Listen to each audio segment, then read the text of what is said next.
Good afternoon. My name is Craig Allen, and I teach at Winthrop University in South Carolina, and it is my distinct privilege to introduce our next presenter. Dr. Aaron Paige is a former member of the Singing Sergeants of the United States Air Force Band.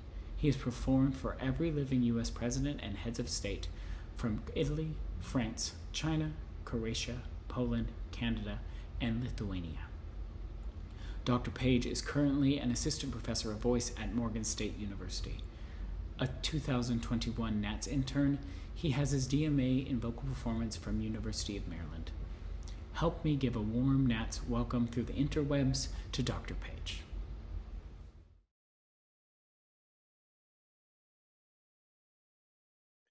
Hello, and welcome to this presentation, Technology for the Studio, Applied Lessons with Canvas. I am Aaron Page, and I bring you greetings from Morgan State University in Baltimore, Maryland. Today, I'd like to quickly explain what Canvas is, why you should use it, and how you can use it to be better compliant with your university policies. Canvas is a web-based learning management system used by learning institutions, educators, and students to access and manage online course learning materials. You may be familiar with other programs such as Blackboard, Moodle, Edmodo, Google Classroom, or Skillsoft, to name a few. These programs are very expensive for universities to purchase, so often they require teachers to track progress and input grades right into the LMS. There are a few reasons you should be managing your applied lessons through Canvas. First, many universities require full-time and adjunct professors to use the system. Because that's true, your students are probably already using Canvas for other classes. A 2018 study conducted by the Department of Education and Utah State University reports that students do better when teachers use an LMS for assignments and grading. If you think about it, this makes a lot of sense. If a student knows that they're doing poorly at midterms, that gives them the opportunity to kick into high gear and correct their grade before finals. And most importantly, this should make your life a bit easier. Automating some of these processes, while initially difficult, can really save you time when the semester gets crazy around midterms and finals. I am really grateful to Morgan State's Ethics Office for reviewing some of the FERPA laws with me in advance of this presentation. I wanted to use some of the courses I've already built as an example, but in addition to becoming a little too complicated to blur the names of students, I think this allowed me to really pare down this presentation to the Canvas 101 crash course. This is nothing but what you absolutely positively need to know in order to get your Canvas page up, running, and that your students will be able to see their grades. Today, we will cover what you need to set up the course, how to organize your page, how to make an important announcement, and how to create weighted assignments. What you'll need is access to Canvas, your syllabus, and most importantly, in your syllabus, you needed the weighted categories of the grade. So voice lessons, juries, attendance, if there's some, extracurricular things that they need to do in order to get a grade in your class, you need all of that information before you start, and the academic calendar so that we can input some dates as well. We have a couple of pages of directions, and what I will do is I will leave time so that in reviewing this video, you can pause and read. I know that some learners are visual, so I will give you time to read the organize your page instructions.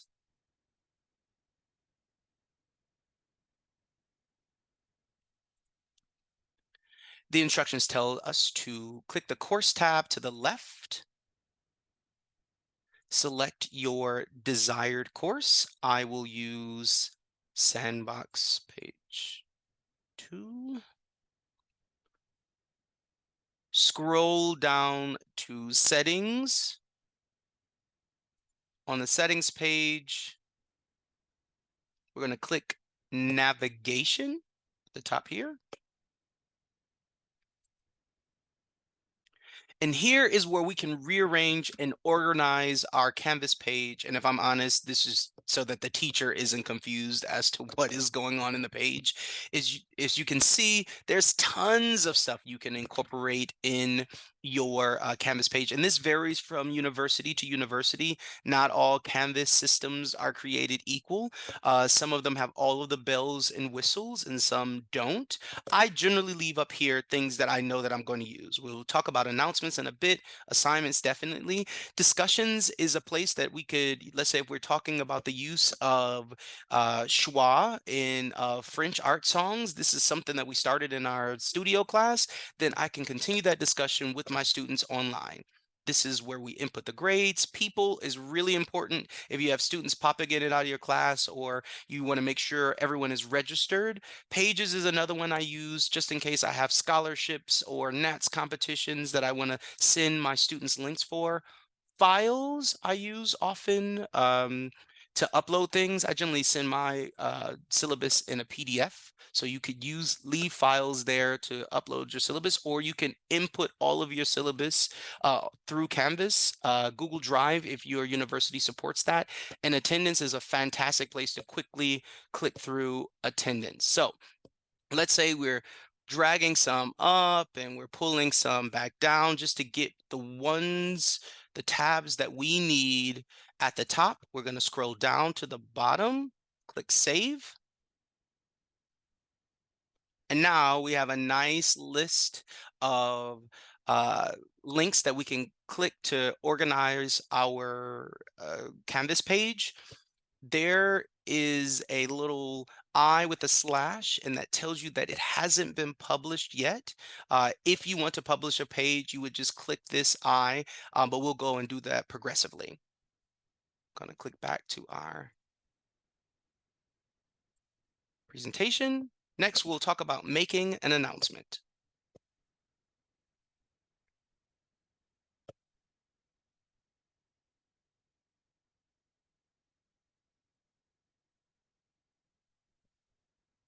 Our instructions say, while in the course tab, click the announcement link on the left. This page is really useful, especially for some of the teachers who don't always use their Canvas page. It tells your students that not only your page is active, but then you can tell them this is where we will conduct most of our business. This is where you'll get all your grades. This is where you get all the updates. So let's make an announcement.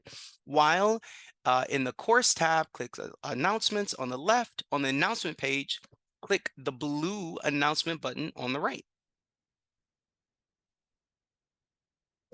Type the title you want to be seen from the announcement page in the topic title text box. Let's go, hello. Type any details in the description box. Welcome to Dr. Paige's studio. I'll keep it short and simple. Here we can post to either all of the students in this class or some of the students in this class. You clearly see we can attach a file if we wanted to. I have a bunch of friends who do the about me, and they'll attach a funny video. We can delay the posting. If I wanted to set an announcement to be released at 9 a.m. or at right after class, I can set the time and date that I want the announcement to appear.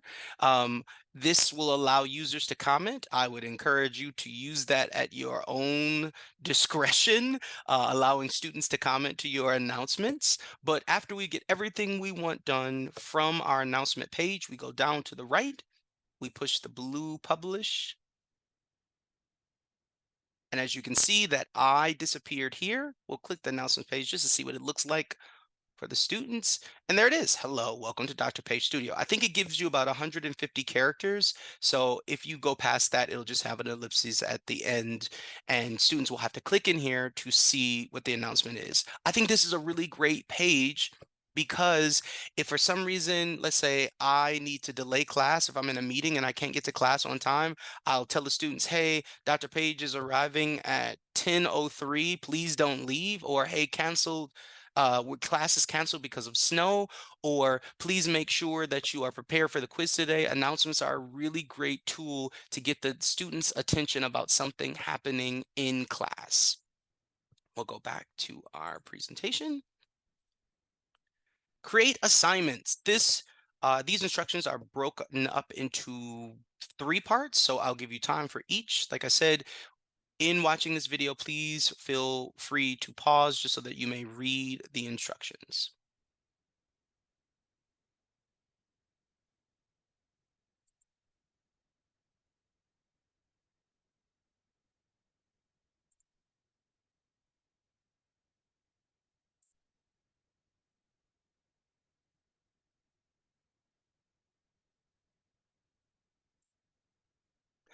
Our instructions say, first, we need to create weighted groups, and this is where all of the things from your syllabus will come in handy.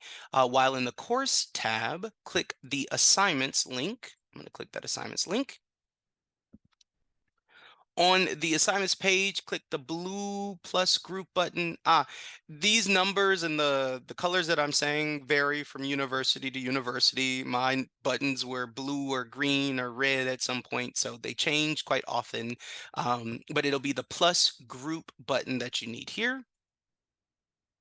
And like I said, we have a couple of different type of assignments. And as you can see, I put them in quite a bit. We'll do lessons.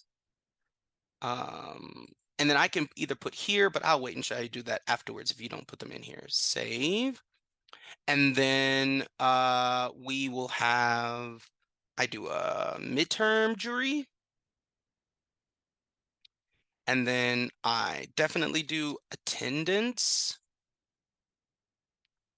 And then I have a couple of performances that my students need to do, as well as a final jury. I'll just click that there. We don't need this first tab. Sometimes it populates one, or that may have been from me playing around with this a little earlier. So I'm gonna go ahead and delete that one. I love that it asks if you want to delete, because they are a pain to get back once they're gone. So I have lessons, midterm jury, attendance, performances, final jury. And these are just the groups of assignments that I will have. But the cool thing about this is I can weight them. As you see right now, they're all 0%. If you go up to the 3 dots next to the plus assignment button, and this is in your instructions as well, we're going to do assignment groups weight. And for my department, our voice lessons are 50%. The midterm jury is 10%. Attendance is about 5%. Performances, 15%. And then, if I can do math right, the final jury will be 20%. And now all of the groups have been weighted. And I will quickly go to the grades tab just to show you how that comes out. So you can see lessons are 50%, midterm 10, attendance 5, performance 15, final jury 20, and then it would total the grade here. Again, because of some restrictions, we don't have any of the students' names here, so we won't be able to actually see any grades being input, but we'll talk about that afterwards. Let's go back to the assignments tab and now make some assignments. So we've made those groups, and now we need to create assignments for each group. So on the assignments page, locate the group to which you'd like to add an assignment. Let's start with, let's do an easy one. Final jury. We're gonna push, it says next to the weight of that group, click the plus button. There we are. Click more options at the bottom of the new window. More options. Write the assignment name in the assignment name text box. So although we have a group called final jury, we do need to make an assignment that is final jury. So I'll put this in final jury. I don't need to put in any details. I will upload your final jury grade in this assignment. And let's make sure our verbs agree. We want to say that the points for this, I like to do out of 100 points because it's easier for the students to understand where they stand. Sometimes an A minus can be ambiguous, but a 93% is not very ambiguous. So next in our descriptions, it says write an assignment in the assignment name text box. We've done that. Final jury. Place any relevant details in the description box. I will upload your final jury grade in this assignment to this assignment. Apparently, Grammarly wants me to say 2. Write the point value of this assignment in the points text box. We did that. I want 100 points. Use the display grade as drop-down menu to select how you'd like the grade to be shown to the student. And I've already blabbered a little bit about that. I don't particularly like grades. If you are a letter grade person, you can absolutely click this, and that 100 will show up as an A. It'll show me right now the grading scheme. And I can change that grading scheme if I'd like to. I don't like to do that because, like I said, it's a little confusing for students. I like the points here. Next, we have use the submission type drop-down menu to select how you like the assignment to be submitted to you. So if my student were completing a final jury, we have all our rubric sheets. I don't need them to submit anything, so I will leave no submission. We'll go back and do another assignment where I can show you how you would like a student to upload a submission for their grade. But here, I don't need them to put in anything. I just want to make sure that there is a place for me to give a final jury grade. Scrolling down, we have in the assign box, you can appoint this assignment to individual students, groups of students, or everyone. In some schools, not every student needs to do a jury. In some schools, if you do a recital, you don't need to do a jury. So you would click here and you could put in Jane and Johnny and Esther and Sparrow, all of the students that you want to, or you can assign this to everyone who would be in the class who could potentially do a final jury. Some of my favorite boxes are these last 3. The due box is the date in which the assignment is due. So like for the sake of this exercise, we will use today's date and we'll say at 11 p.m. Lord knows I want no assignments at 11 p.m. But the assignment is due March 6, 2023 at 11 p.m. Available from and until are very tricky boxes, but very useful in certain cases.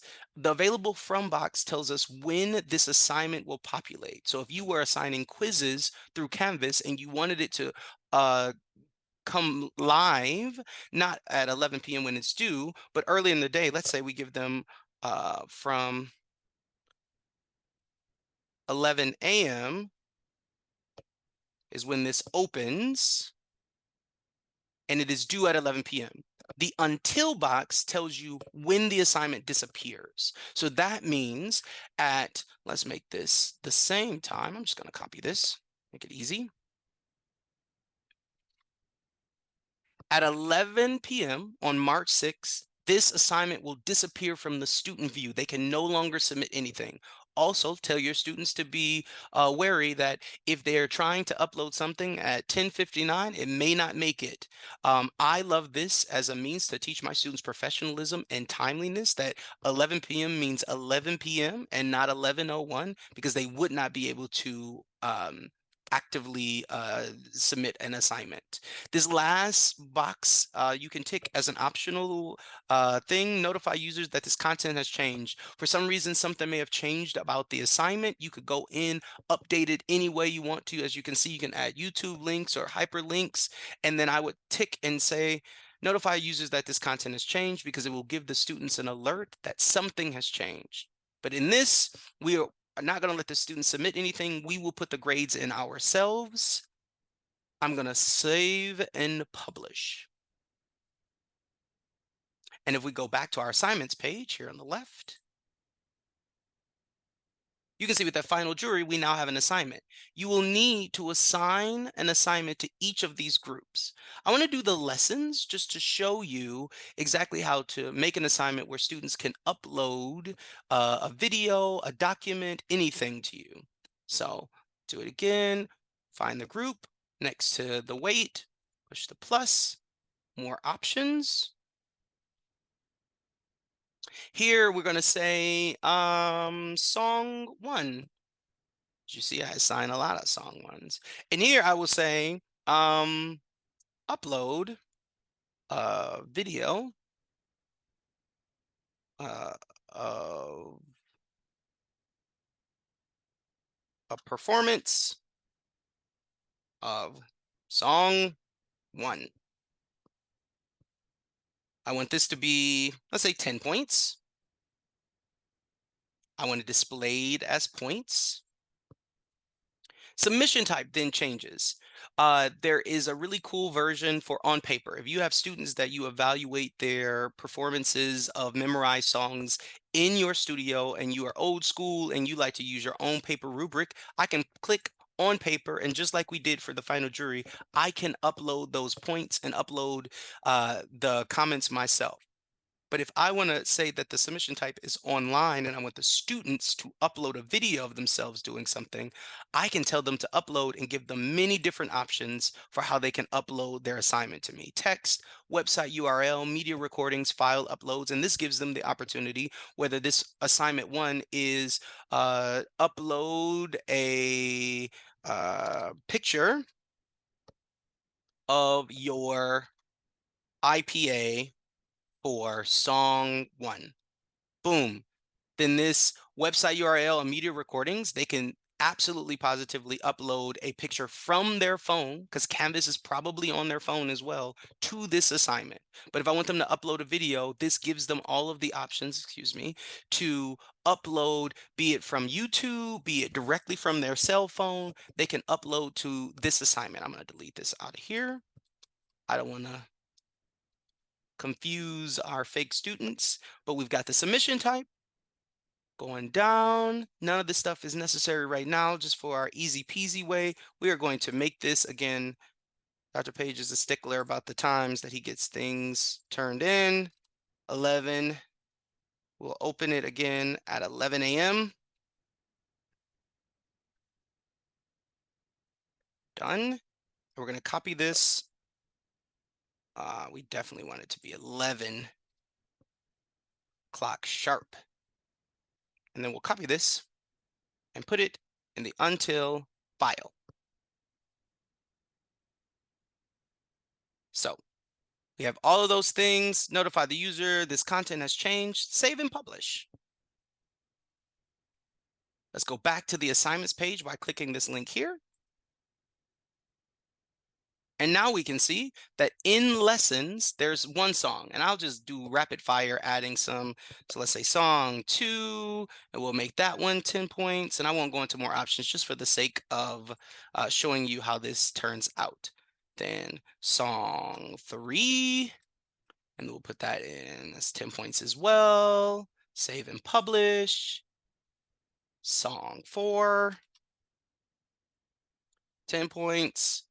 And like I said, normally I would go in, make sure that I have the method for them to submit correct, and definitely a due date for my students to submit all of their presentations. Midterm jury, we would say midterm jury, make that 100 points, save that there.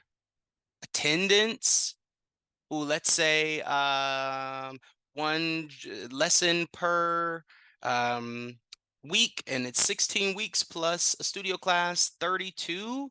And we'll say attendance, this is going to be lesson plus studio. And then I can go in and give them points, specifically 1 point for each time they attend a lesson and each time they attend studio class. Save and publish. Gotta make sure we publish this. You see that that says publish. Performances.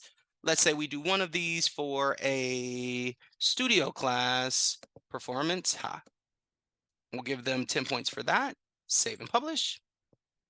And then we'll give another performance will be a master class. And then we'll give them 10 points for that. Save and publish. And as you can see, we now have assignments in each of our groups. We'll go back to grades. You will be able to see the grades for each of the students for every individual assignment that you give them, in addition to the students seeing how those grades are weighted to add up to their total grade at the end. Let's come back to our presentation. So normally I would do this presentation and I would do some random questions from the audience, asking how to do this, how to change these things, what cool tricks that I know. But since this presentation is pre-recorded, we don't get to do that. But I would love to offer you my email because I'm happy to help. Aaron.page@morgan.edu. Please reach out to me. I'm happy to jump on a Zoom to let you share your screen so that we can go through and figure out how we can help organize your Canvas page so that it makes it easier for you to work. I'd also like to point out that there is an LMS administrator at every one of your schools. So regardless of the platform that you use, be it Blackboard or Canvas or Google Scholar or something like that, there is someone at your university who is in charge of managing that platform. I encourage you to reach out to them as well. They have access and authorities to add and subtract and maneuver things in your Canvas page that could also be very, very helpful to you. But I did want to offer you my email address. Once again, aaron.page@morgan.edu. In case you have some questions today, later in the week, later in the semester, as we're getting closer to finals, about how you can effectively use this platform, because I really do think that it is a really good one, just not only for the student's sake, but for the teacher's sake, with all of the things that we're required to do. Thank you so much for your attention to this presentation today, and I hope to hear from you soon.